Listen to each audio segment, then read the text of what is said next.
প্রতিটি মানুষ কি ভারী অদ্ভুত আর কি ভারী স্বার্থপর। প্রত্যেকটি মানুষ তার নিজের উপকারের কথা ভালোভাবে মনে রাখে, যে সে কাকে কখন কিভাবে কি উপকার করেছে।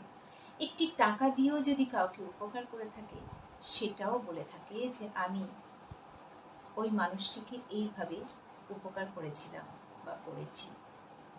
কিন্তু সে এটা ভুলে যায় যে সেও কোনো এক সময়, কোনো একদিন কারোর থেকে উপকৃত হয়েছিল।